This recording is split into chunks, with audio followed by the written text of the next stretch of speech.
Assalamualaikum warahmatullahi wabarakatuh. Alhamdulillah wassalatu wassalamu ala Rasulillah wa ala alihi wa sahbihi wa man walah wala haula wala quwwata illa billah. Adik-adik yang soleh dan solehah, mudah-mudahan dirahmati oleh Allah Subhanahu wa taala. Pada kesempatan yang berbahagia ini, marilah kita bersyukur kepada Allah Subhanahu wa taala atas segala limpahan nikmat yang Allah berikan kepada kita. Salawat serta salam tidak lupa kita curahkan kepada Nabi yang mulia, Nabi Muhammad sallallahu alaihi wasallam, kepada keluarganya, para sahabatnya, serta orang-orang yang mengikuti beliau hingga hari kiamat kelak.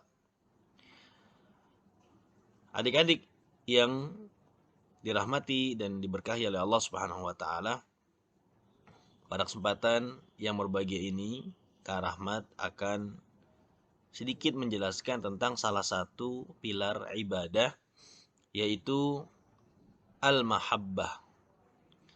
Al-mahabbah asalnya dari ahabba yuhibbu, al-mahabbah, yang maknanya adalah cinta. Sedangkan menurut istilah, bahwa mahabbah artinya adalah kecintaan kepada Allah dan kepada Rasul-Nya. Setiap kita dituntut untuk mempunyai kadar kecintaan kepada Allah dan Rasul-Nya yang lebih besar dibandingkan kecintaan kepada selain keduanya. Juga harus memiliki kadar ketaatan kepada Allah dan Rasul-Nya lebih besar dibandingkan ketaatan kepada selain keduanya. Hal ini berdasarkan sabda Rasulullah sallallahu alaihi wasallam, "La yu'minu ahadukum hatta akuna ahabba ilaihi min waladihi wa walidihi wan nasi ajmain." Tidak akan sempurna keimanan seorang dari kalian sehingga aku, yang Nabi Muhammad SAW, lebih dicintainya daripada anaknya, orang tuanya, bahkan daripada cintanya kepada seluruh manusia. Rasulullah SAW menyebutkan dalam hadis yang mulia ini, ya, kedudukan cinta kepada Allah dan Rasul-Nya. Sebab seorang muslim tidak akan merasakan nikmatnya iman sampai benar-benar dia mencintai Allah dan Rasul-Nya dan mencintai sesuatu karena Allah dan Rasul-Nya. Sebagaimana Rasulullah SAW bersabda, "Thalathun man kunna fihi wajada halawatal iman." Ada 3 hal yang apabila ada pada diri seorang, maka ia akan merasakan nikmatnya iman. Yang pertama, ayyakunallahu wa rasuluhu ahabba ilaihi mimma siwahuma. Hendaknya Allah dan Rasul-Nya lebih dicintai daripada selain keduanya. Yang kedua, wa an yuhibbal mar'a la yuhibbuhu illa lillah. Hendaknya dia mencintai seseorang karena Allah Subhanahu wa taala. Bukan karena hartanya, bukan karena jabatannya, bukan karena ketampanannya, bukan. Tapi karena Allah. Kita lihat dia adalah orang yang taat. Dia ahli ibadah. Salatnya tidak pernah ditinggalkan. Saya cinta dia karena Allah.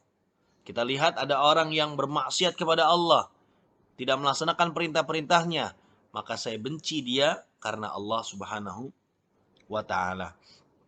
Dan yang ketiga, wa an yakraha an ya'uda fil kufri kama yakrah an yuqdhafa finnar.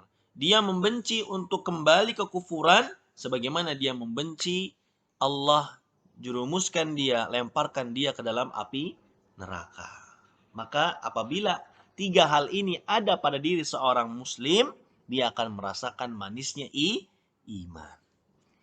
Baik, sekarang kita akan bicara tentang konsekuensi. Apa yang diharus tanggung jawab ketika seorang mengatakan saya cinta sama Allah, saya cinta sama Rasul-Nya. Maka ketika seorang mengatakan saya cinta sama Allah, maka yang harus dia lakukan adalah mengikuti Rasulnya, utusannya Nabi Muhammad Sallallahu Alaihi Wasallam. Kalau memang dia benar-benar cinta sama Allah. Berdasarkan ayat dalam surat Ali Imran ayat 31. Qul in kuntum tuhibbunallah fattabi'uni. Katakanlah, jika kalian mencintai Allah, ikutilah aku. Ikuti siapa? Ikuti Rasulullah sallallahu alaihi wasallam. Niscaya apa? Yuhibbukumullah. Niscaya Allah akan mencintai kalian wa yaghfir lakum dzunubakum dan akan mengampuni dosa-dosa kalian. Dan Allah Maha Pengampun lagi Maha Penyayang. Maka seorang hamba yang hatinya selalu terpaut kepada Allah akan cinta terhadap segala sesuatu yang mendekatkan diri kepada Allah Subhanahu wa taala. Ia akan mencintai Allah, mencintai sesuatu karena Allah serta rindu untuk bertemu dengan Allah Subhanahu wa taala. Juga seorang yang cinta kepada Rasulullah akan cinta terhadap segala sesuatu yang dianjurkan dan diperintahkan oleh beliau sallallahu alaihi wasallam. Ia pun akan membenci segala sesuatu yang dibenci oleh Allah dan Rasulnya. Ia akan cinta terhadap sunnah-sunnah Rasulullah sallallahu alaihi wasallam dan melaksanakannya. Rasulullah sallallahu alaihi wasallam bersabda, "Awthaqu 'ural iman al-muwalatu fillah." Tali keimanan yang paling kuat adalah sikap loyal karena Allah, wal mu'adatu fillah, permusuhan karena Allah, wal hubbu fillah, wal bughdu fillah, cinta karena Allah dan membenci karena Allah. Adik-adik yang dirahmati oleh Allah Subhanahu wa taala, ketahuilah bahwa orang yang mencintai sesuatu akan dikumpulkan pada hari kiamat dengan siapa yang dia cintai. Ya, kalau kita cinta sama Rasulullah SAW, insya Allah kita akan dikumpulkan bersama beliau di surganya Allah Subhanahu wa taala. Rasulullah SAW bersabda, "Anta ma'a man ahbabta." Kamu akan bersama orang yang kamu cintai. Mudah-mudahan kita termasuk orang-orang yang selalu mencintai Allah dan Rasulnya. Dan mudah-mudahan kita setia mencintainya dengan melaksanakan perintah-perintahnya, mengikuti petunjuknya, dan menjauhi larangan-larangannya. Sehingga pada hari kiamat kelak, kita akan dikumpulkan bersama beliau sallallahu alaihi wasallam di surganya Allah Subhanahu wa ta'ala. Amin ya rabbal alamin. Demikian penjelasan singkat tentang salah satu pilar ibadah yang bisa Kak Rahmat sampaikan. Mudah-mudahan bermanfaat. Kurang lebihnya mohon maaf. Wassallallahu ala nabiyina Muhammadin wa ala alihi wa sahbihi wasallam. Wassalamualaikum warahmatullahi wabarakatuh.